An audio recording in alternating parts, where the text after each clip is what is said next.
তোমরা সবাই কেমন আছো? আশা করি সবাই ভালোই আছো। তো আমি চলে আসলাম আজ তোমাদের সাথে বাংলা ব্যাকরণের ক্রিয়াপদ নিয়ে আলোচনা প্রসঙ্গে। আমরা এই আলোচনার মধ্য দিয়ে জানব ক্রিয়াপদ কি, ক্রিয়াপদের শ্রেণীবিভাগ ও ব্যাকরণে এর গুরুত্বপূর্ণ দিক সম্পর্কে। বাংলা ব্যাকরণের আরও গুরুত্বপূর্ণ অধ্যায়গুলি সম্পর্কে ভিডিও পেতে চ্যানেলটি সাবস্ক্রাইব করে রাখবে। আমরা শুরু করি আজকের অধ্যায়। খোকা গেল মাছ ধরতে ক্ষীর নদীর কূলে। আমরা এই লাইনটি সম্পর্কে সবাই অবগত আছি। এখানে গেল ও ধরতে এই পদ দুটি ক্রিয়াপদ, কারণ এর দ্বারা কোনো না কোনো কাজ করা বোঝাচ্ছে। অর্থাৎ আমরা ক্রিয়াপদের সংজ্ঞায় বলতে পারি যে পদের দ্বারা নামপদের কোনো কাজ করা বোঝানো হবে তাকে ক্রিয়াপদ বলে। বাক্য গঠনের একটি গুরুত্বপূর্ণ দিক হলো ক্রিয়াপদ। কেবলমাত্র একটি ক্রিয়াপদ দিয়েও একটি বাক্য গঠিত হতে পারে। একটি উদাহরণের সাহায্যে বিষয়টি সম্পর্কে বুঝিয়ে দেওয়া হলো। দেখো কতগুলি ক্রিয়াপদ আমি লিখছি। খায়, যাও। এই খাই ক্রিয়াপদের কর্তা অবশ্যই আমি। তেমনি একইভাবে এই খাই ক্রিয়াপদের কর্তা অবশ্যই সে কিংবা তারা হবে। ঠিক তেমনি এই যাও ক্রিয়াপদের কর্তা অবশ্যই তুমি হবে। মনে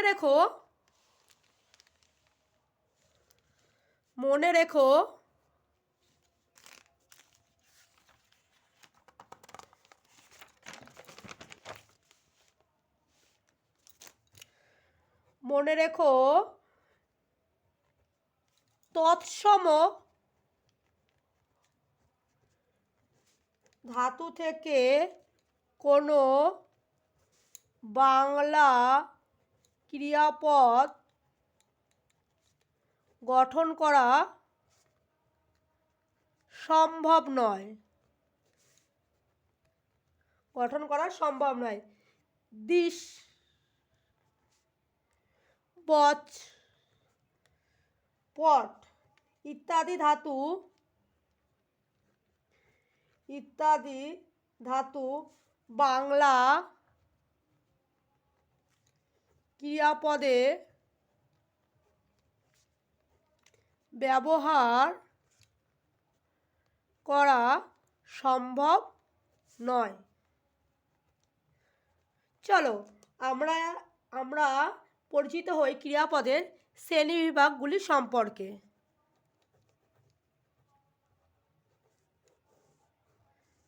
ক্রিয়াপদের শ্রেণীবিভাগ মূলত 3 ভাগে বিভক্ত। প্রথমে অবস্থাগতর মধ্যে পড়বে সমাপিকা ক্রিয়া, 2 নম্বর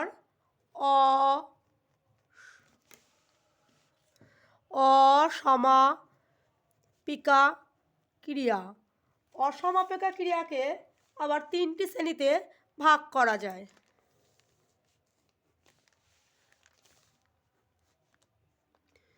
কর্তৃনিষ্ঠ, অন্যাশ্রয়ী ও উদ্দেশ্যার্থ। আমরা চলে আসি সমাপিকা আর অসমাপিকা ক্রিয়া কি আলোচনা নিয়ে।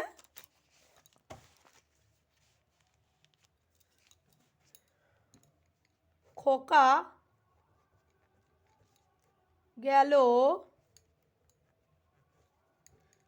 মাছ ধরতে। এই বাক্যে ধরতে এবং গেল পদ দুটি ক্রিয়াপদ হলেও অবস্থাগত দিক দিয়ে এর প্রভেদ বর্তমান।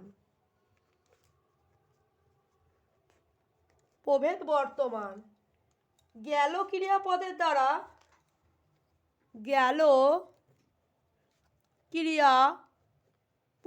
দ্বারা বাক্যের সম্পূর্ণ অর্থ প্রকাশ পায়,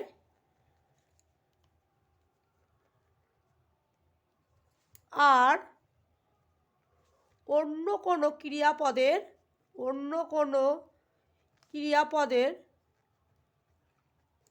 প্রয়োজন হয় না। তাই এটি সমাপিকা ক্রিয়া। তো সমাপিকা ক্রিয়া কাকে বলে?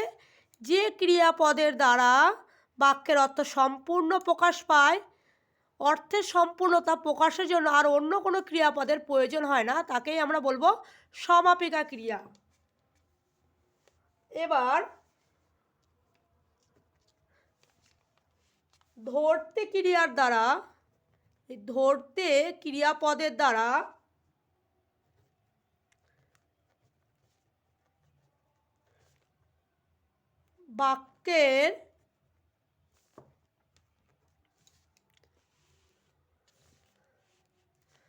বাক্যের অর্থ সম্পূর্ণ প্রকাশ পায় না, অন্য ক্রিয়ার প্রয়োজন হয় অর্থের সম্পূর্ণতা দান করার জন্য। একে অসমাপিকা ক্রিয়া বলে। তাহলে অসমাপিকা ক্রিয়া কাকে বলে? যে ক্রিয়ার দ্বারা বাক্যের অর্থ সম্পূর্ণ প্রকাশ পায় না, অন্য ক্রিয়ার প্রয়োজন হয় অর্থের সম্পূর্ণতা দান করার জন্য, তাকে অসমাপিকা ক্রিয়া বলে। খোকা গেল, এইটুকু বললেও আমরা বুঝতে পারি যে খোকা গেল, হ্যাঁ কোথাও যেতে পারে, অর্থের সম্পূর্ণতা প্রকাশ পেয়েছে। কিন্তু খোকা গেল মাছ ধরতে, এই ধরতে ক্রিয়াপদটি বলার পরে আমাদের মনে হয় এরপরে কি ধরতে কি, কোথায় কে গেল, ধরতে কি করবে, আরও অনেক কিছু প্রশ্ন আমাদের চলেই আসে। অসমাপিকা ক্রিয়াকে 3টি শ্রেণীতে আমরা ভাগ করেছি।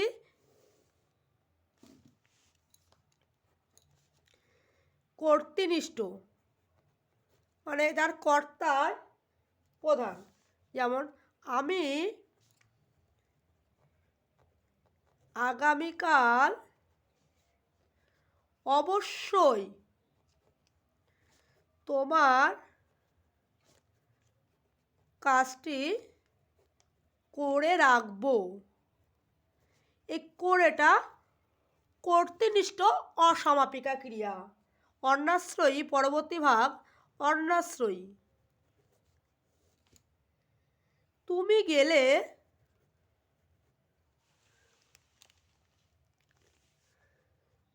গেলে আমি আসবো। এই গেলে ক্রিয়াপদটা অন্যাশ্রয়ী অসমাপিকা ক্রিয়ার উদাহরণ। পরবর্তী ভাব ঊর্ধ্বের সার্থক, যেমন সে পড়তে কলকাতা যাবে। তাহলে এই পড়তেটা ঊর্ধ্বসার্থক অসমাপিকা ক্রিয়া। এবার আমরা চলে আসব ক্রিয়াপদের অন্বয়গত শ্রেণীবিভাগ সম্পর্কে।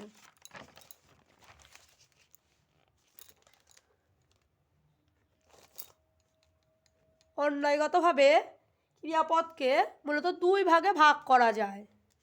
একটা হচ্ছে সকর্মক, অপরটি অকর্মক।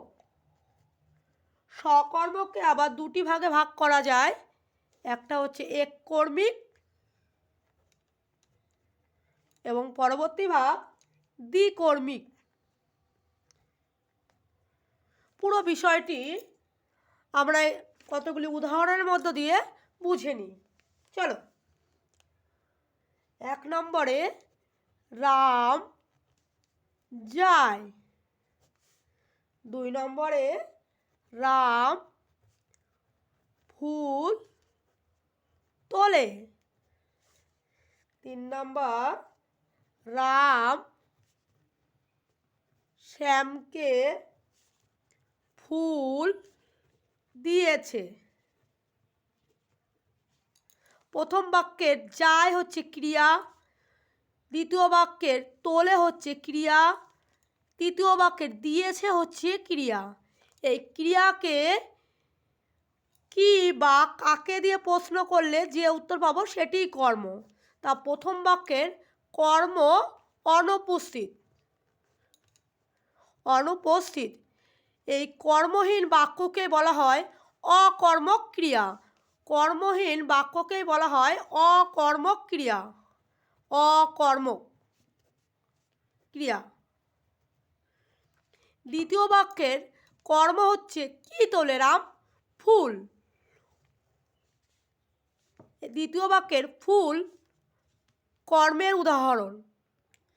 দ্বিতীয় বাক্যে ফুল কর্মের উদাহরণ এবং একটি কর্ম রয়েছে বলে এটি সকর্মক ও সকর্মকের একটি ভাগ এককর্মিক, যেহেতু একটা কর্ম রয়েছে। পরবর্তী লাইনটিতে ফুল ও শ্যামকে আমরা দুটো কর্ম পাচ্ছি। এটি সকর্মক ক্রিয়ার দ্বিকর্মিক ভাগ। দ্বিকর্মিক ভাগ। এই দ্বিকর্মিককে আবার দুটো ভাগে ভাগ করা যায়। কি? একটি হচ্ছে মুখ্য কর্ম, মুখ্য কর্ম, অপরটি গৌণ কর্ম। তো মুখ্য কর্ম ও গৌণ কর্ম কাকে বলে? বিভক্তিহীন কর্মকে মুখ্য কর্ম বলে, আর বিভক্তিযুক্ত কর্ম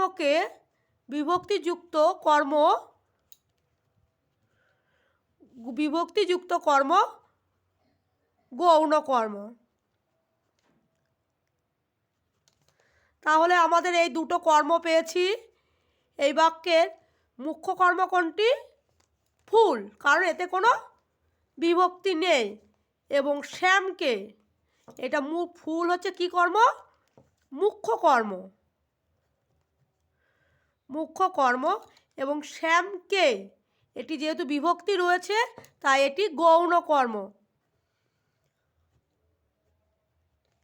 অনেকে এই মুখ্য কর্ম ও গৌণ কর্ম চিনবার জন্য বলে যে মুখ্য কর্ম অবশ্যই বস্তুবাচক এবং গৌণ কর্ম ব্যক্তিবাচক হবে, কিন্তু ব্যাকরণের নিখুঁত নির্ণয়ের জন্য অনেক সময় এই বস্তুবাচক ব্যক্তিবাচক নিয়েও কনফিউশনে পড়তে হয়। তাই বিভক্তি দিয়ে যদি তোমরা চিনে রাখো তাহলে তোমাদের সুবিধা হবে পরবর্তী ক্ষেত্রে উত্তরদানের সময়। এবার আমরা চলে আসব ক্রিয়াপদের গঠনগত শ্রেণীবিভাগগুলি সম্পর্কে।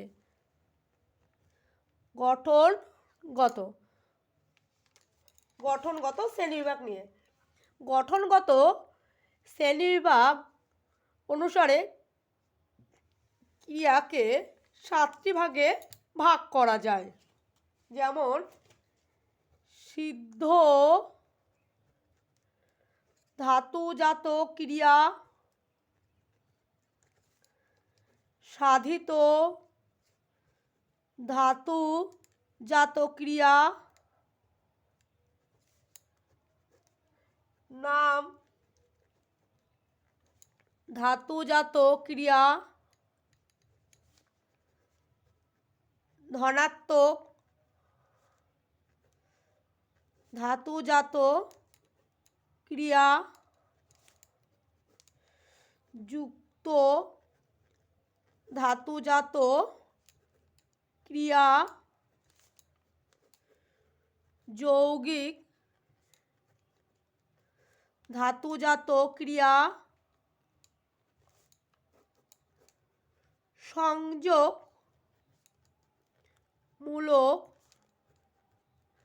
ধাতুজাত ক্রিয়া। ধাতু সম্পর্কে আমরা পূর্ববর্তী ভিডিওতে জ্ঞান লাভ করেছি। এই ধাতু নিয়ে আর আলোচনা না করে আমরা সরাসরি চলে আসলাম ক্রিয়াপদের গঠনগত শ্রেণীবিভাগ নিয়ে।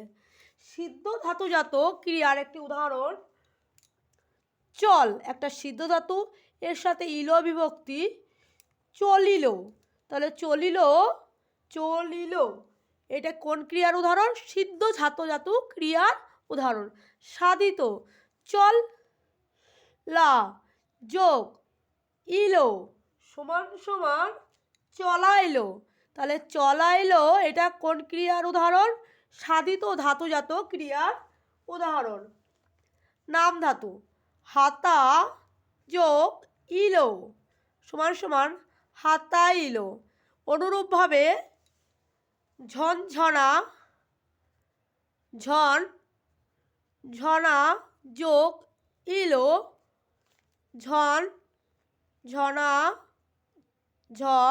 ঝনা ইলো। যুক্ত ধাতু পড়া হ যোগ ইলো সমান সমান পড়ায় ইলো। পরবর্তী ভাগ যৌগিক ধাতুজাত বসিতে থাক যোগ ইলো সমান সমান বসিতে থাকিল। সংযোগমূলক পরেরটা নমস্কার কর যোগ ইলো সমান সমান নমস্কার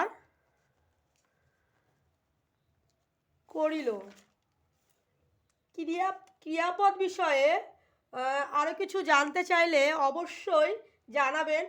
ভিডিওটি ভালো লাগলে অবশ্যই লাইক শেয়ার করবে। পরবর্তী ক্লাসে ব্যাকরণের কী বিষয়ে জানতে চাও অবশ্যই কমেন্ট করে জানাবে। আজ এই পর্যন্ত, সবাই ভালো থাকবেন, সুস্থ থাকবেন।